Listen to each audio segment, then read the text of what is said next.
Bonjour à tous et bienvenue dans ce module 6 du Kesako. Donc c'est un module qui va être dédié essentiellement aux pathologies pédiatriques. Donc c'est un module qui peut intéresser les médecins généralistes, les infirmières, les puères, les sages-femmes, les gynécos. Alors on va commencer par le lichen striatus. Typiquement le lichen striatus c'est le coup d'œil du dermato. Les parents sont inquiets, c'est une pathologie qui est quand même curieuse. Pas beaucoup de monde arrive à mettre un terme dessus et puis finalement l'enfant va arriver, va se déshabiller et en quelques secondes vous allez poser un diagnostic qui est en plus une maladie pas grave sur laquelle il n'y a pas grand chose à faire. Donc vous allez rassurer rapidement et vous allez éviter aux patients d'attendre ces 4 mois pour aller chez le dermato.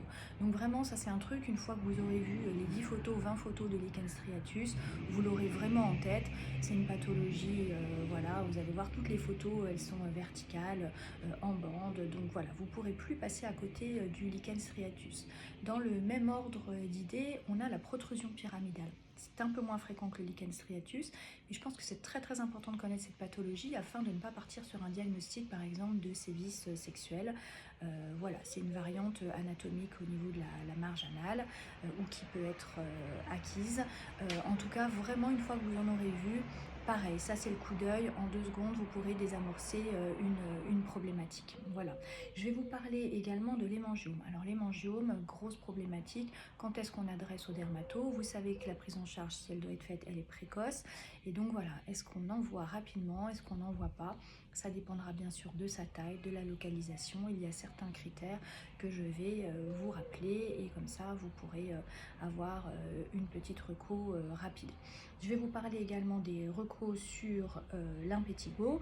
Donc l'impétigo, bon voilà, c'est une pathologie que vous arrivez bien à diagnostiquer. Je vous ai juste fait une petite mise au point sur l'antibiothérapie. Également, quand est-ce qu'on envoie les enfants chez le dermato? Toute la journée, nous on voit des enfants qui ont 4-5 ans, 2 petits grains de beauté qui se battent en duel. C'est pas une indication. Donc c'est important de remettre les choses au clair avec les parents, parce que finalement on a des parents qui viennent, qui ne sont pas examinés eux, et qui font un dépistage chez des patients qui ne sont pas forcément touchés. Voilà, je vous rappelle que le mélanome de l'enfant c'est rarissime, ça survient dans certaines conditions et pas sur 2 petits névis chez un patient de 6 ans qui n'a pas de syndrome des névus dysplasiques, etc.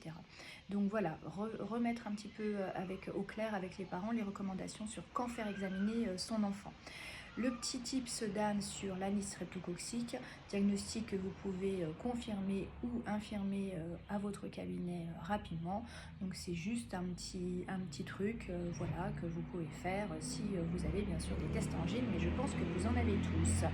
Voilà, et puis toujours les planches d'icono, parce qu'une fois qu'on sait reconnaître une lésion, après c'est simple d'aller sur Google et de chercher à quoi se réfère cette lésion, mais déjà faut-il encore la connaître. Donc les iconos, ça fait toujours pas de mal. Et bien je pense que l'on a fait le tour, ouais, tout à fait. Et alors dans le module 7, pour faire suite à quand est-ce qu'on examine un enfant, je vous ferai un petit topo sur les névus congénitaux. Voilà, quand est-ce qu'il faut passer la main sur le névus congénital.